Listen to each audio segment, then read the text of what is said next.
Shalom teman-teman semua. Jumpa lagi bersama saya di channel ini. Dan saat ini saya mengajak teman-teman semua untuk bersama-sama membaca dan merenungkan kebenaran firman Tuhan. Namun sebelumnya saya mengajak teman-teman semua untuk meminta pimpinan Roh Kudus agar kita dimampukan untuk memahami akan kebenaran firman Tuhan. Mari kita berdoa. Ya Tuhan, ya Allah Bapa kami dalam kerajaan sorga, kami mengucap syukur dan terima kasih atas semua berkat-berkat yang Engkau sediakan dalam kehidupan kami, terutama napas kehidupan yang kami boleh nikmati hingga pada saat ini. Dan pada saat ini Tuhan, kami mau membaca dan merenungkan akan kebenaran firman-Mu. Kiranya Tuhan yang memberkati kami, berikan kami kuasa Roh Kudus daripada-Mu Tuhan, biarlah kami mampu memahami, bahkan mampu memberitakan dan melakukan dalam kehidupan kami sehari-hari. Di dalam nama Yesus Kristus kami mengucap syukur dan terima kasih. Amin. Baik, teman-teman semua, mari kita langsung saja untuk membaca akan kebenaran firman Tuhan yang terambil dalam Roma 12 ayat yang ke-9 hingga ayat yang ke-21. Firman Tuhan yang berbunyi demikian. Hendaklah kasih itu jangan pura-pura. Jauhilah yang jahat dan lakukanlah yang baik. Hendaklah kamu saling mengasihi sebagai saudara dan saling mendahului dalam memberi hormat.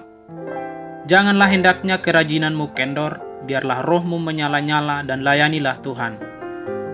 Bersukacitalah dalam pengharapan, sabarlah dalam kesesakan, dan bertekunlah dalam doa.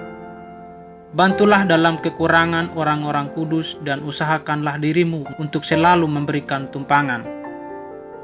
Berkatilah siapa yang menganiaya kamu, berkatilah dan jangan mengutuk.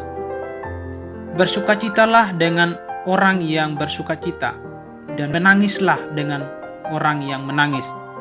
Hendaklah kamu sehati sepikir dalam hidupmu bersama. Janganlah kamu memikirkan perkara-perkara yang tinggi, tetapi arahkanlah dirimu kepada perkara-perkara yang sederhana. Janganlah menganggap dirimu pandai. Janganlah membalas kejahatan dengan kejahatan. Lakukanlah apa yang baik bagi semua orang. Sedapat-dapatnya kalau hal itu bergantung padamu, hiduplah dalam perdamaian dengan semua orang. Saudara-saudaraku yang kekasih, janganlah kamu sendiri menuntut pembalasan, tetapi berilah tempat kepada murka Allah, sebab ada tertulis, pembalasan itu adalah hakku, akulah yang akan menuntut pembalasan, firman Tuhan. Tetapi jika seterumu lapar, berilah dia makan. Jika ia haus, berilah dia minum. Jangan berbuat demikian, kamu menumpukan bara api di atas kepalanya. Janganlah kamu kalah terhadap kejahatan, tetapi kalahkanlah kejahatan dengan kebaikan. Amin untuk pembacaan firman Tuhan. Dari nats ini saya berikan tema yaitu hiduplah dalam kasih. Berbicara mengenai hidup dalam kasih merupakan perintah Tuhan Yesus kepada kita. Sebagaimana yang tertulis dalam Matius 22 ayat 37 hingga ayatnya ke-39. Jawab Yesus kepadanya, kasihilah Tuhan Allahmu dengan segenap hatimu, dan dengan segenap jiwamu, dan dengan segenap akal budimu. Itulah hukum yang terutama dan yang pertama. Dan hukum yang kedua, yang sama dengan itu, ialah kasihilah sesamamu manusia seperti dirimu sendiri. Jadi jelas bahwa kasih merupakan perasaan yang dimiliki oleh setiap manusia yang ditunjukkan melalui perbuatan kita kepada orang lain. Melalui kasih kita dapat membangun hubungan yang harmonis antara diri sendiri maupun dengan Tuhan, ataupun dalam keluarga, teman, dan juga orang di sekitar kita, bahkan semuanya. Rasul Paulus menyadari bahwa kasih dibutuhkan untuk membangun kehidupan baru, melayani Tuhan dan manusia. Dalam hal ini ada dua hal penting dalam nasihat Rasul Paulus terkait dengan kasih.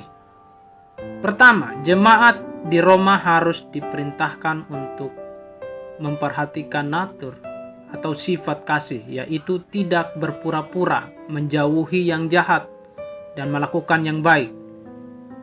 Yang kedua, mereka diperintahkan untuk saling mengasihi sebagai saudara. Paulus menasihati jemaat untuk hidup dalam kasih yang benar dan melakukan dengan tulus ikhlas tanpa harus dipaksa. Tidak munafik, tidak melakukan yang jahat. Rasul Paulus juga menyebutkan tentang kasih yang benar yang harus dilakukan dalam kehidupan sehari-hari dan yang dibangun melalui hubungan kekeluargaan.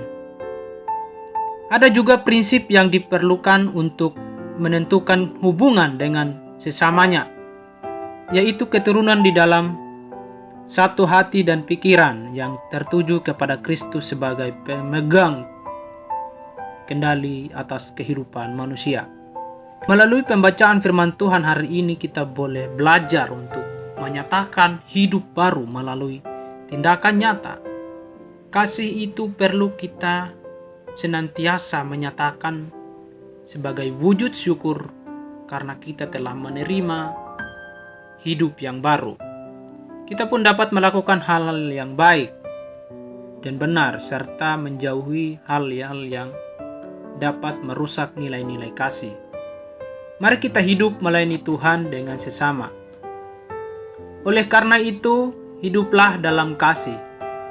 Bukanlah tuntutan yang berat, hanya saja selama ini kita belum melakukan kasih dengan benar. Maka dari itu kita perlu berdoa agar Roh Kudus memampukan kita untuk saling mengasihi dengan sepenuh hati dan tulus tanpa ada paksaan. Tuhan mengasihi kita, kita juga harus menyatakan kasih Tuhan dalam kehidupan kita sehari-hari dengan peduli antara sesama dengan orang-orang sekitar kita. Tuhan berkati kita. Shalom.